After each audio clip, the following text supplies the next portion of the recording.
daw si Kristo ay nagtayo at naging pundasyon ng simbahang Katoliko. Pero sa kasaysayan ng mundo, tanging si Constantine, ang Romanong emperador, ang siyang nagbuo at nagpalaganap ng Kristyanismo ng simbahan nito, samantalang ni hindi naman ganap na Kristiyano si Constantine. Imagine a non-Christian defining faith of the Christian. Yun ang malaking hindi alam ng maraming Kristiyano. Dahil binyagan siya noong mamamatay na siya many years after.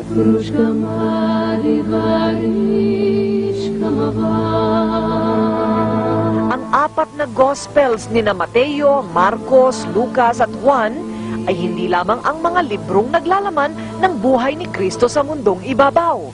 Mahigit daw sa 277 libro ang sadya umanong hindi isinama sa Biblia. So, hindi lang naisama sa opisyal na bersyon ng Biblia. Dahil ang nag-declare ng official version ng Biblia ay si Constantine. Tinanggal niya ito. Tinanggal ito dahil bawal. Ayaw kung bawal? Bakit? Sinabi ni Barnabas na hindi Diyos si Jesus. Sinong nag-define na Diyos si Jesus? Hindi naman si Jesus, si Constantine. Ang secret archives ay taguan ng mga ipinagbabawal na literatura na maaaring makasira sa pananampalatayang Katoliko. Nakasaad sa batas ng kanon na ang simbahan at bawat diocese ay magkaroon nito. Kaya iniingatan ng simbahan kasi bagamat totoo yan, kapag ilalabas mo, anong purpose ang silbi niya? Kundi gumawa ng skandalo at masira lang yung simbahan. Aktibong alagad ng simbahang Katoliko si Father Robert Reyes. Pero mismong siya ay sang-ayon na ang simbahan daw ay isang baul ng sikreto. Marami pang ginawang mali ang simbahan sa kasaysayan at sa sobrang dami, ewan ko lang kung anong gagawin ng kasalukuyang Papa. Ito ba'y ilalabas niya, ilalantad niya, at hihingi siya ng tawad? Yan ang naririnig natin, yan ang kwento-kwento, pero wala tayong katibayan na mayroon nga. Kasi kung secret nga talaga, sinong nakakaalam? Mas nakakatakot isipin na ang simbahan ay may isinisikretong yaman. Yan ba'y isa ring sikreto ang kayamanan ng simbahang Katoliko? Totoo yan. Secret na kayo mga mahihirap, Bisaya ako, magbibisaya lang ako sabi nila, mag-antos para masantos. Pero yung pare at friars, hindi yung nag-antos. They own big trasulan. Mayaman kung bibilangin mo yung mga simbahan, yung mga paintings, yung mga bagay na nandyan nga, bahagi ng kayamanan ng simbahan, pero hindi naman pera yun eh. Nabubutasan ng araw ang tinatawag na vow of poverty ng mga pare.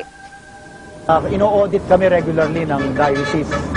At sa pag-audit sa pare at nakita yung mga anomalya, ay pwedeng ang pare maparusahan.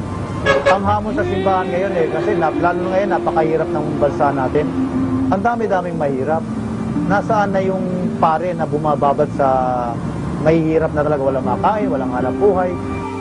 Ang sikretong yaman ng simbahang Katoliko ay wala pa raw kung ikukumpara sa pinakamalaking lihim ng simbahang Katoliko.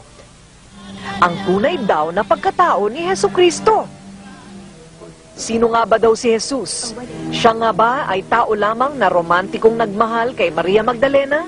Si Maria Magdalena nga ba'y babaeng tagapagbigay ng panandaliang aliw o karakter na ibinigay lamang ng simbahan para sirain at iligaw daw ang tao sa tunay nilang relasyon ni Jesus?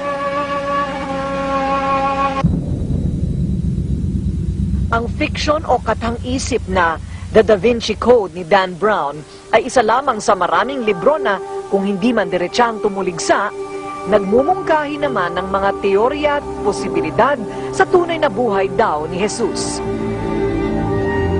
Ang mga sources na ginagamit ng Da Vinci Code, hindi ang Biblia.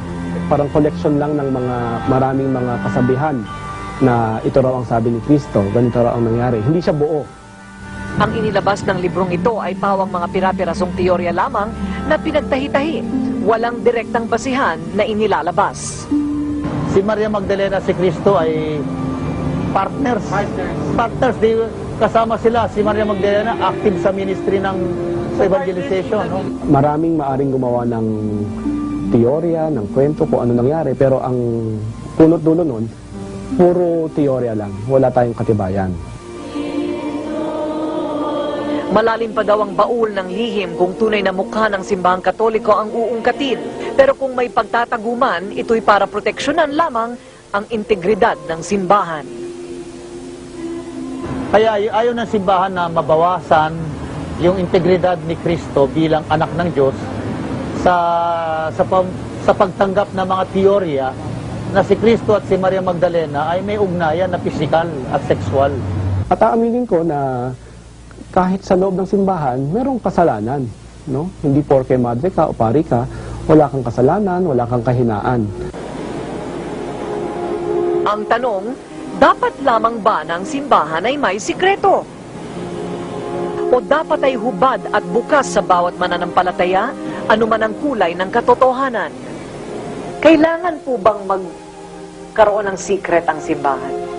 Sa bilang daging pare, opinion ko, tama. Kung the integrity of the church ang pag-usapan.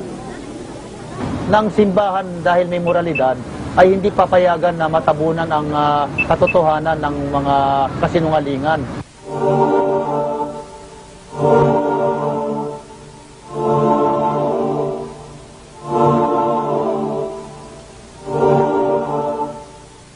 Kung mahina at manipis ang paniniwala, hindi malayong gumuho ang pananampalataya ng isang tao.